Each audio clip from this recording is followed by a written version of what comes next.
3 ఉమ్మడి జిల్లాలు 34 అసెంబ్లీ సీట్లు 5 ఎంపీ స్థానాలు చట్టసభల్లో స్ట్రెంత్ పరంగా ఉత్తరాంధ్రది బిగ్ డిజిట్ ఈ లెక్కలతో ఇప్పటికి సరిచేసుకున్న కూటమి ఇప్పుడు ఉత్తరాంధ్రని కంచుకోటగా కాపాడుకునే స్కెచ్ వేస్తోంది అటు టీడీపీ ఇటు జనసేన మరోవైపు బీజేపీ అందరి చూపు ఉత్తరాంధ్ర వైపే ఉంది విశాఖ కేంద్రంగా సరికొత్త స్కెచ్లు వేస్తున్నారు ఆ 3 పార్టీల అగ్రనేతలు ఇప్పుడు పవన్ వైజాగ్ లోనే ఉన్నారు చంద్రబాబు లోకేష్ వరుస టూర్ల వెనక ప్లాన్ అదేనా ఉత్తరాంధ్రలో కూటమి వ్యూహాలు వర్కౌట్ అయ్యేనా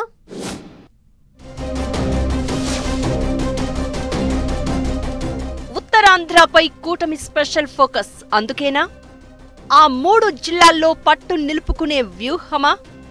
ఉత్తరాంధ్ర నుంచే టీడీపీ బీజేపీ పార్టీల రాష్ట్ర అధ్యక్షులు సాగర తీరం నుంచి జనసేనాని ప్రత్యేక వ్యూహ రచన విశాఖ కేంద్రంగా ఆ 3 పార్టీల రాజకీయం శ్రీకాకుళం నుంచి కర్నూలు వరకు రీజన్ ఏదైనా కూటమి జెండా ఎగరాల్సిందే మొన్నటి పట్టును కొనసాగించాల్సిందే ఏజెన్సీ ఏరియాల్లో ఓట్ బ్యాంక్ చేజారకుండా పక్కా స్కెచ్ వెయ్యాల్సిందే ఇదే కూటమి ప్లాన్ గా కనిపిస్తోంది మొన్నటి వరకు రాయలసీమ మీద స్పెషల్ కాన్సంట్రేషన్ పెట్టి జగన్ కంచుకోట కడప గడపలో మహానాడు నిర్వహించి పులివెందుల ఒంటిమిట్ట జెడ్పీటీసీ బైపోల్స్ లో గెలిచి సత్తా చాటిన కూటమి ఇప్పుడు ఓవర్ టు ఉత్తరాంధ్ర అంటోంది జగన్ వాడిన అస్త్రాన్ని అతనికే తిరిగి పంచిచ్చేలా వ్యూహాలు రచిస్తోంది 3 రాజధానుల్లో జగన్ విశాఖ చుట్టూ చర్చ జరిగేలా ప్లాన్ చేస్తే అదే వైజాగ్ కేంద్రంగా సరికొత్త గేమ్ షురూ చేసింది కూటమి ఏపీలో అతిపెద్ద నగరంగా ఉన్న విశాఖను అన్ని విధాలుగా డెవలప్ చేయడంతో పాటు ఐటీ హబ్ గా మార్చేందుకు ప్రయత్నాలు చేస్తోంది పైగా మాల్స్ ఇంటర్నేషనల్ బ్రాండ్ కంపెనీలు ఏవి వచ్చినా ఓవర్ టు విశాఖ అంటోంది కూటమి సర్కార్ సేమ్ టైం విశాఖ సాగర తీరంలో వైసీపీ హయాంలో కట్టిన రిషికొండ భవనాలపై కూడా చర్చ జరిగేలా చేస్తోంది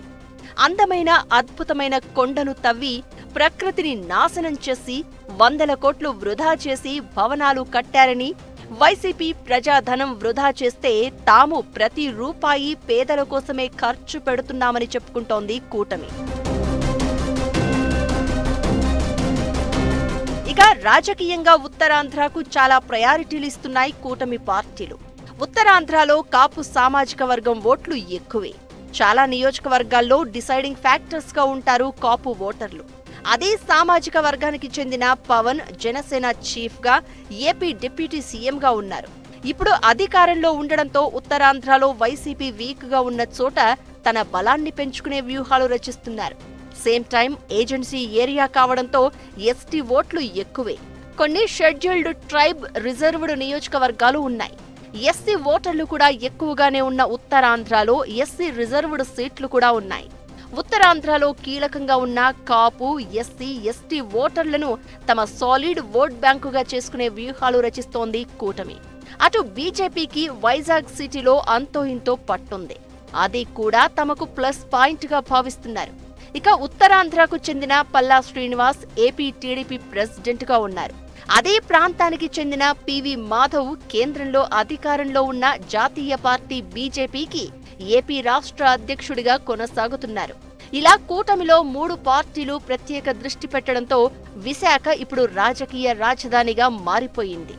ఏపీ పాలిటిక్స్ మొత్తం విశాఖ చుట్టే తిరుగుతున్నాయి జనసేన అధినేత పవన్ కళ్యాణ్ 3 రోజుల పాటు విశాఖలో పార్టీ సమావేశాలు పెట్టి క్యాడర్ లీడర్లకు మరింత దగ్గరయ్యే ప్రయత్నం చేస్తున్నారు అంతేకాదు తన ఫ్యూచర్ ప్లాన్స్ ఏంటి కూటమిగా కలిసి ఉండడం ఎందుకు అవసరము అనే విషయాన్ని మరోసారి స్పష్టం చేశారు జనసేన కూటమిగా ప్రభుత్వంలో భాగస్వామ్యం అయిన తర్వాత ఇంత పెద్ద ఎత్తున జరిగే పార్టీ సమావేశాలు కాబట్టి పూర్తిగా హైప్ క్రియేట్ అయింది సాగర తీరంలో పొలిటికల్ హడావుడి కనిపిస్తోంది ఇక ముఖ్యమంత్రి చంద్రబాబు కూడా విశాఖ టూర్ పెట్టుకున్నారు నేషనల్ స్పోర్ట్స్ డే సందర్భంగా దాదాపుగా 5-6 గంటల పాటు ఆయన విశాఖలోనే బిజీగా గడపనున్నారు ఈ సందర్భంగా ఆయన అనేక ప్రభుత్వ కార్యక్రమాలను అడ్రస్ చేయనున్నారు